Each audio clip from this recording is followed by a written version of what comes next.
रामकृष्ण हरी. श्री संतांच्या माता चरणावर साष्टांग ही करी दंडवत, साष्टांग ही करी दंडवत. नाथांच्या हरिपाठावरचं आपलं चिंतन चालू आहे. पण आज एक नैमित्तिक सेवा म्हणून वैदर्भीय पंढरी शेगाव निवासी श्री संत गजानन महाराजांचा आज पुण्यतिथी उत्सव म्हणजे ऋषी पंचमीचा आजचा दिवस.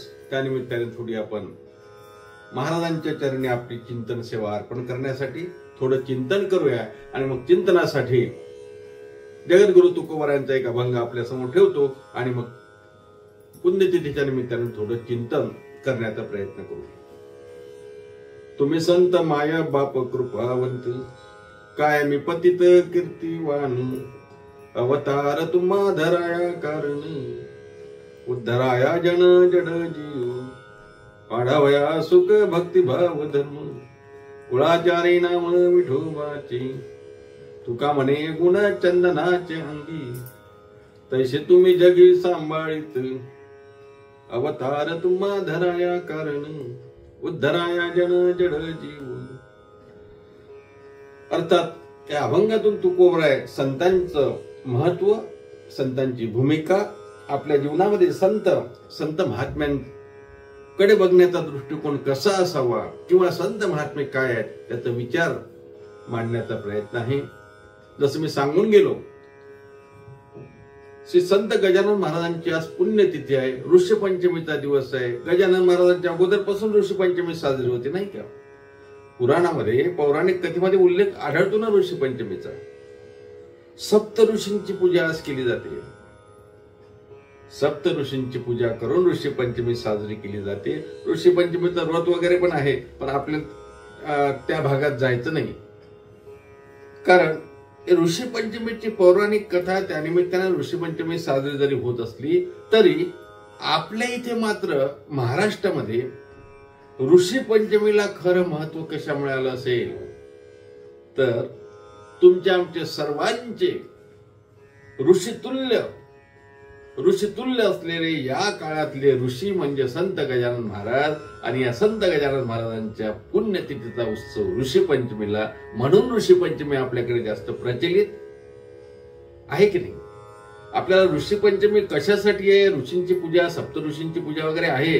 पण आम्ही मात्र आता आमच्या गजानन महाराजांचा पुण्यतिथी या ऋषी पंचमीला असते. त्यामुळे ऋषी पंचमीकडे गजानन महाराजांचा उत्सव म्हणूनच पाहतो आणि तो बघायलाच हवा. कारण गजानन महाराजांनी गजानन महाराज भक्तवत्सल आहेत. गजानन महाराज साधू आहेत. गजानन महाराज संन्यासी आहे. गजानन महाराज संत आहे. गजानन महाराज योगी आहे. गजानन महाराज देवही आहेत. आणि मग भक्तांच्या संकटासाठी धावून येणारे हे महाराज. आणि या महाराजांचा आज पुण्यतिथी उत्सव आहे. म्हणून त्यांचं चिंतन करणं, त्यांच्या चरित्राचा जरी मला विचार करता आला नाही, चरित्र अमोघ आहे. त्यांचं चरित्र अप्रतिम आहे. चरित्र गजानन महाराजांच्या लीला वर्णन करण्यायोग्य आहेत. आपल्याला माहिती आहे गजानन विजय ग्रंथामध्ये 21 अध्यायामध्ये गजानन महाराजांच्या चरित्राचं त्या ठिकाणी वर्णन आलेलं आहे. आपण बहुतेक गजानन महाराजांच्या विजय ग्रंथाचं पारायण करणारे मंडळी असाल असं मला वाटते. त्यामुळे मी खोलपणे त्याचं चिंतन मांडणार नाही. पण तुकोबाराच्या अभंगाचा जर विचार केला तर तुकोबारा म्हणतात, संत कसे असतात? तुम्ही संत माय बाप कृपावंत. संत हे माय बाप आहेत. संत कृपावंत आहेत. आणि अशा संतांचे, कृपावंत असणारे संत, मायबाप असणारे संत, आणि या संतांचं वर्णन आपल्यासारख्या पतिताने काय करावं? महाराज म्हणतात, काय मी पतित कीर्तिवान.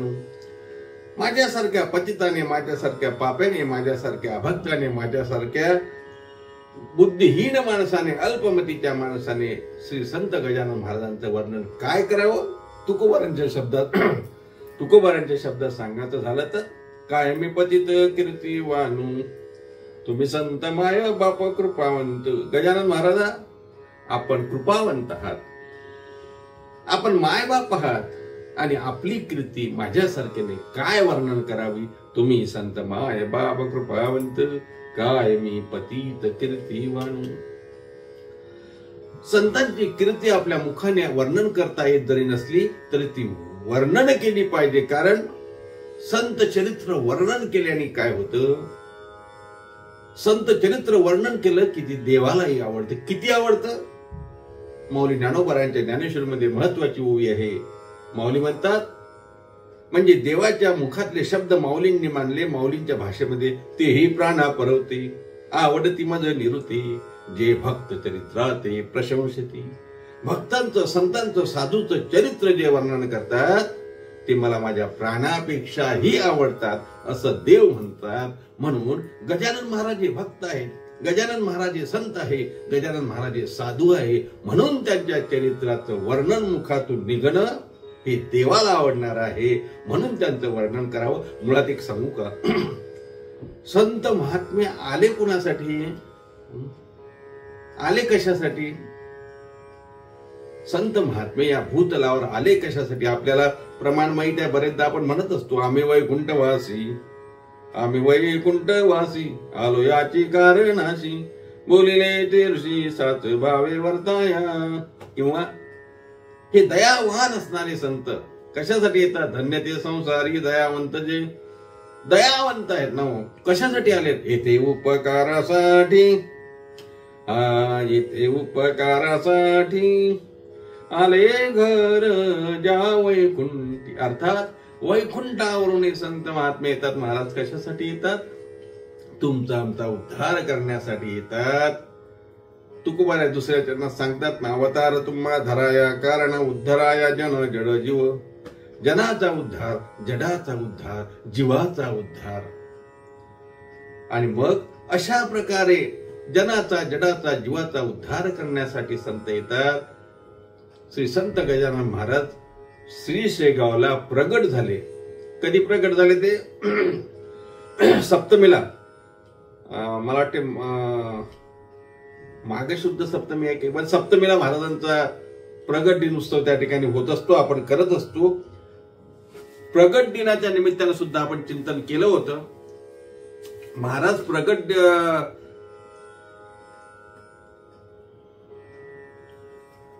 जसं ऋषी पंचमीला महाराजांचा पुण्यतिथी महोत्सव साजरा केला जातो, तसं त्या सप्तमीला आपण प्रगट दिन साजरा करत असतो. महाराज प्रगट झाले, महाराजांनी अवतार घेतला. कुठे अवतार घेतला? महाराजांच्या प्रगट दिनाची कथा मोठी रोचक आहे, आपल्याला माहिती आहे.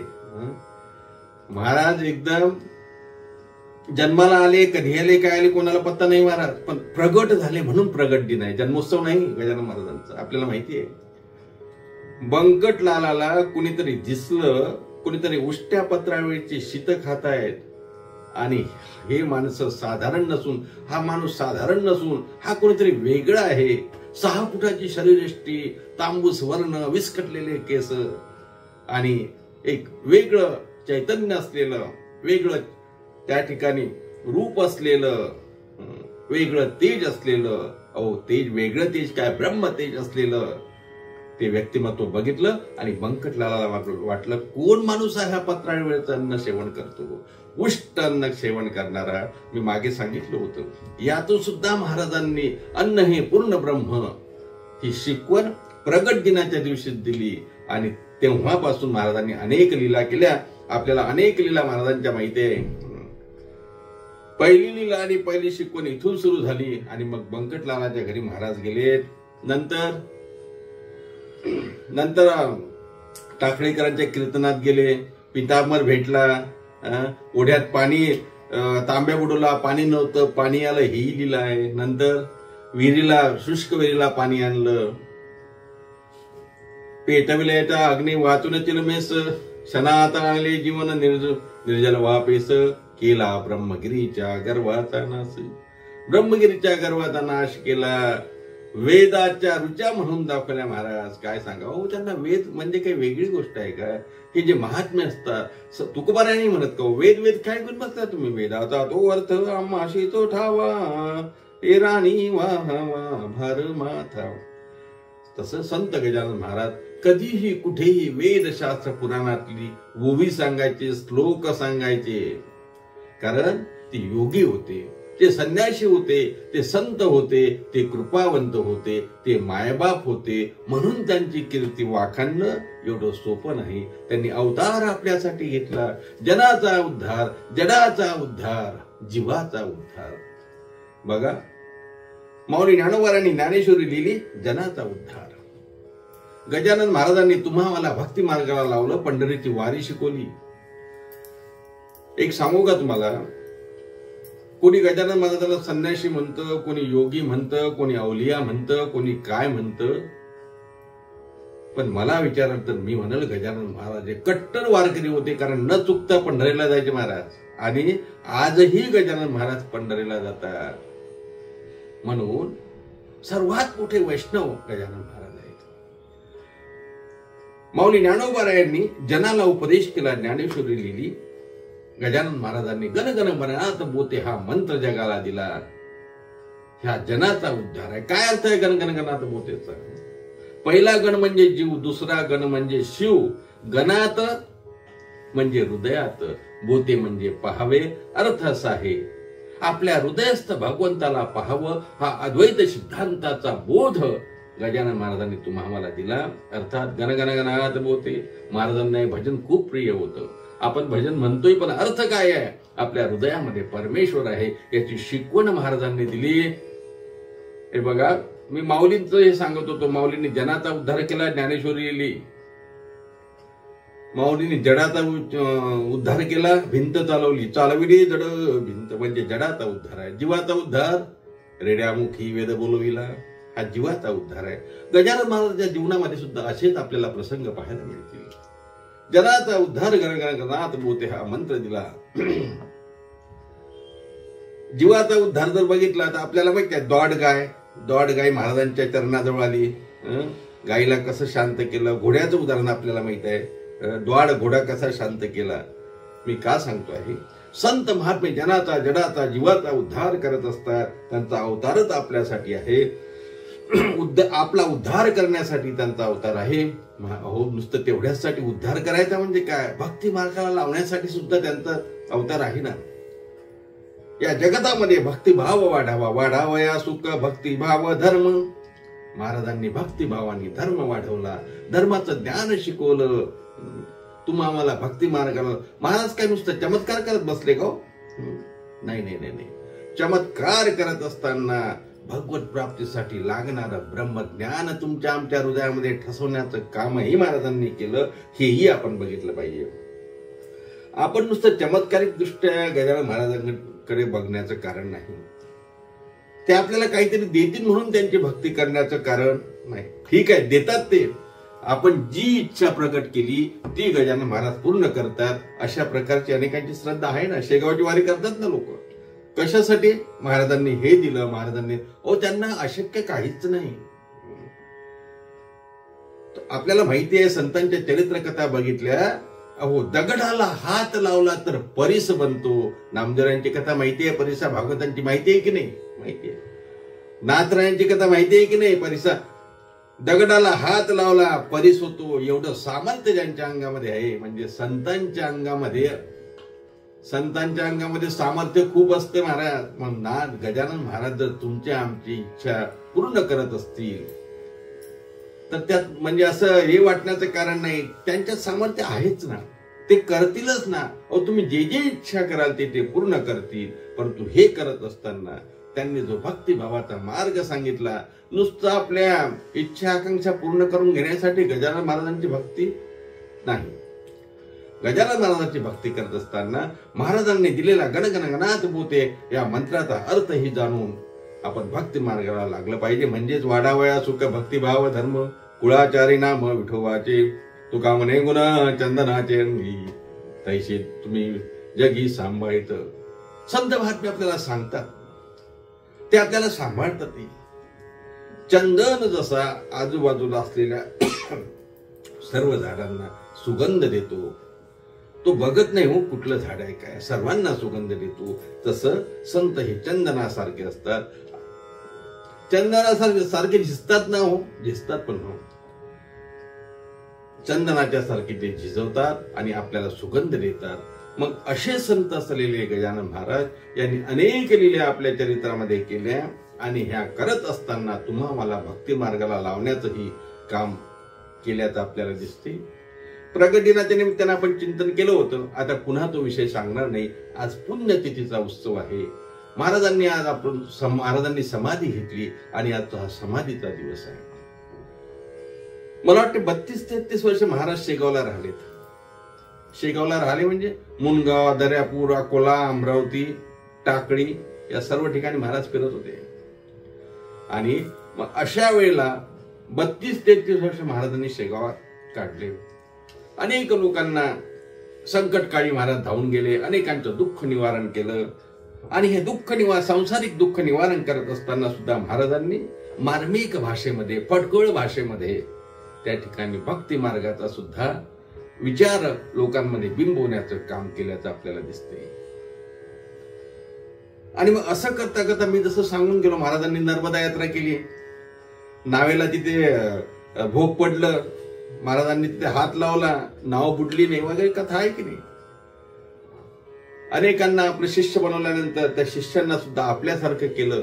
महाराज म्हणतात त्याप्रमाणे आपण आजारी के करीती तात्काळ नाही काळ वेळ तया लागी. कोणाचं उदाहरण आहे? पितांबराचं उदाहरण बघा. कोंडोलीच्या पितांबराने महाराज शुष्क झालेल्या झाडाला, एकही पान नसलेल्या झाडाला पालवी आणली. कोणी? गजानन महाराजांनी नाही, त्यांच्या शिष्याने. म्हणजे शिष्याला सुद्धा आपल्यासारखं करणारे ठेवून या हात या तर ठेवा मस्तकी निवांत. सांभाळ करतात, भक्ताचा सांभाळ करतात. नव्हे भक्ताला आपल्यासारखं बनवतात. आपण आसारी ते करीती तात्काळ.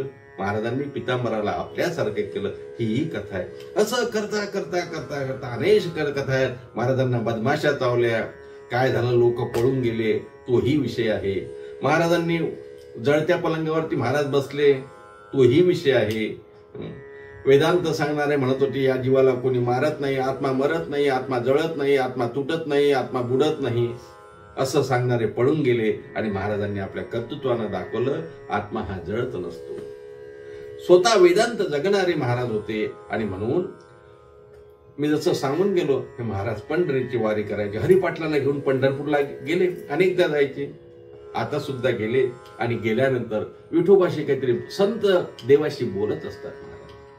गजानन महाराज रावळामध्ये गेले, विठोबाच्या पाया पडले, विठोबाला भरभरून आपल्या डोळ्यांनी पाहिलं, आपल्या डोळ्यामध्ये साठवून ठेवलं.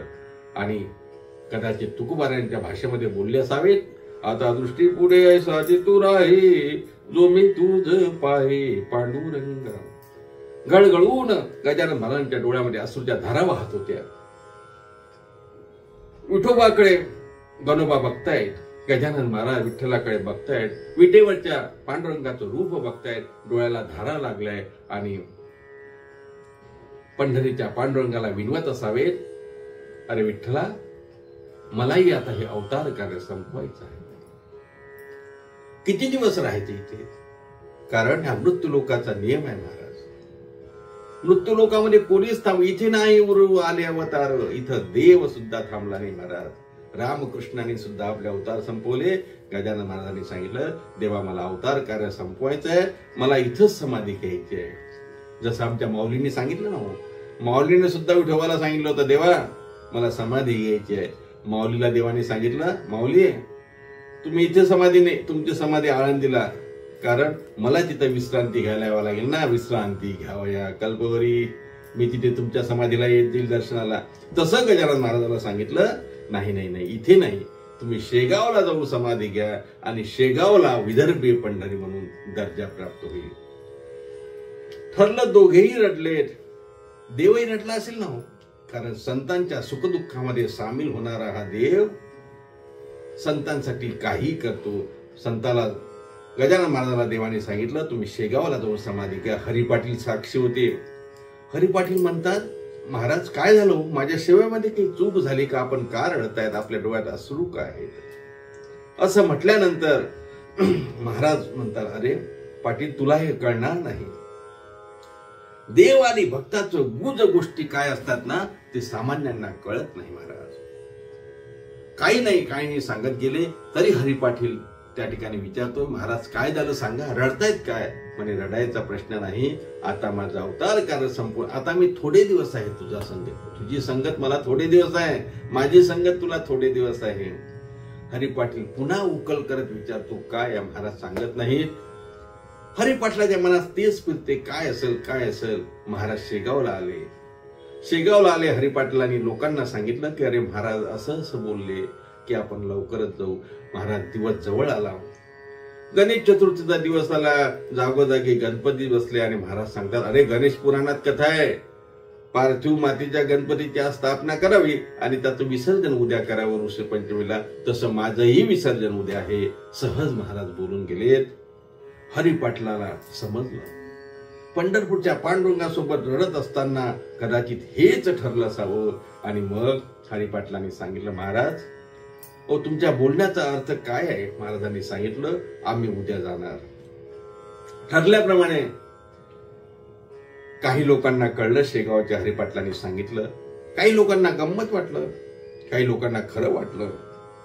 महाराज ऋषी पंचमीच्या दिवशी पहिल्या प्रहराला सकाळी उठले. देवाचं नामस्मरण गणगण गणात बोते, गणगण गणात बोते करत त्या ठिकाणी बसले असताना महाराजांनी आपल्या योगमायेने, संन्यासी जीवन होतं महाराज, योगी होते, मोठे योगी होते, बसले, निरोध केला आणि योगमायेनं त्या ठिकाणी समाधी लावून घेतली. आणि समाधी लावून घेतली म्हणजे श्वास रोखला, प्राण निरोध केला, जय गजानन असा आवाज आला आणि महाराजांचा देह त्या ठिकाणी पंचत्वात विलीन झाला असावा का? महाराजांचा आत्मा काय, संतांचा आत्मा, जीव, देह काय म्हणावं महाराज पांडुरंगाच्या रूपामध्ये विलीन झाले असावेत. इकडे तिकडे लोक बघतात, काय झालं महाराज हलत नाही, डोलत नाही, बोलत नाही, काय झालं? हरी पाटील रडायला लागला. आजूबाजूचे सर्व लोक आले, काय झालं? शेगावामध्ये त्या ठिकाणी शोक कळा पसरली. अरे कालपर्यंत महाराज होते, आज महाराज बोलत नाही, काय झालं? हरी पाटलांनी झालेली कथा सांगितली की हे मला अगोदरच माहिती होतं, पंढरपूर पासून ठरलेलं आहे, उद्या आज महाराज समाधीस्थ होणार. महाराजांनी आज समाधी घेतली आहे, काय करायचं ठरलं. जवळपास त्यावेळेस फोन नव्हते, मोबाईल नव्हते, जवळपासच्या लोकांना कळलं. इथून तिथे बातमी गेली, जवळचे भक्त आले. काही लोकांना महाराजांनी स्वप्नात जाऊन आदल्या दिवशी दृष्टांत दिला की उद्या शेगावला या. जे जवळचे भक्त होते ना महाराज, जे खरोखरचे भक्त होते ते शेगावला पोहोचले. ठरल्याप्रमाणे दुसऱ्या दिवशी महाराजांची भव्य मिरवणूक शेगाव नगरीतून निघाली आणि भव्य मिरवणूक निघाली. लोक बुक्का, गुलाल, हार, माळा काय महाराजांचं त्या ठिकाणी महाराजांना उधळायला लागली. पुन्हा आणखी शेगावच्या आता जी समाधी आहे तिथे महाराजांना आणलं, उत्तराभिमुख दिशेला बसवलं, उत्तरेकडे तोंड केलं आणि पुन्हा आणखी जय गजाननचा गजर झाला. महाराजांना समाधीमध्ये बसवलं. लोक शोक करायला लागले आणि नामचिंतन सुद्धा करायला लागले. जय गजानन श्री गजानन, जय गजानन श्री गजानन, गणगण गणात बोतेचा गजर सुरू झाला. महाराज समाधीस्थ झाले. महाराजांना समाधीमध्ये बसवलं, वर शिळा ठेवली आणि मग तिथून पुढे नामचिंतनाचा कार्यक्रम सुरू झाला. अर्थात श्री संत गजानन महाराजांनी ऋषी पंचमीच्या दिवशी समाधी घेतली, म्हणून तेव्हापासून ऋषी पंचमीच्या दिवशी महाराजांचा पुण्यतिथीचा उत्सव आपण साजरा करत असतो. खरं म्हणजे महाराजांनी समाधी घेतल्यानंतर सुद्धा महाराज बरेचदा भक्तांना त्या ठिकाणी महाराजांनी दृष्टांत दिला. महाराज भेटले, तुकोबाराय जसे वैकुंठाला गेल्यानंतर आले ना, भागीरथीसाठी आले, आपल्याला माहिती आहे, निवळोबारायांसाठी आले, संताजी जगनाळेसाठी आले, तसे गजानन महाराज सुद्धा अनेकदा आल्याचे पुरावे आहेत. आणि त्याचबरोबर आजही ज्यांची श्रद्धा आहे त्यांना गजानन महाराज त्या ठिकाणी दृष्टांत देतात, त्यांना भेटतात, त्यांचे संकल्प पूर्ण करतात. आज या ऋषी पंचमीच्या निमित्तानं गजानन महाराजांचे चरणी ही पुष्पसेवा, आपली शब्द सुमनांची सेवा अर्पण करत असताना आपण हे गजानन महाराजांना प्रार्थना करू, त्यांच्या चरणी नतमस्तक होऊन त्यांना सांगू, सुयोग्य मार्गाने चालण्याची ताकद, तशी युक्ती आणि भक्ती शक्ती आम्हाला द्या. एवढीच त्यांच्या चरणी आपण प्रार्थना करू आणि भगवत भक्तीकडे लागण्यासाठी आवश्यक असलेलं तंत्र मंत्र योग साधना काय असेल ती कृपा आमच्यावर करा. एवढंच त्या ठिकाणी आपण त्यांच्या चरणी नतमस्तक होऊन त्यांना प्रार्थना करू आणि थांबूया. आज इथे थांबत असताना आपली हरिपाठ चिंतनाची जी मालिका आहे ती अशीच चालू राहणार आहे. आज नैमित्तिक चिंतन म्हणून ऋषीपंचमीच्या निमित्ताने ही आपण सेवा केली. पुन्हा भेटूया पुढच्या भागामध्ये. आपलं जे हरिपाठावरचे नाथांचं हरिपाठाचे जे चिंतन चालू आहे ते घेऊन. तोपर्यंत सर्वांना रामकृष्णरी. एकदा भजन करू. जय गजानन श्री गजानन, जय गजानन श्री गजानन, जय गजानन श्री गजानन, जय गजानन श्री गजानन, जय गजानन श्री गजानन, जय गजानन श्री गजानन. श्री संत गजानन महाराज की जय. कुंडलिक वरदे विठ्ठल श्री ज्ञानदेव तुकाराम, दत्तात्रय जनार्दन श्री एकनाथ, माऊली ज्ञानेश्वर महाराज की जय. जगद्गुरु तुकाराम महाराज की जय. शांती ब्रह्म श्री संत एकनाथ महाराज की जय. गण गण गणात पोते.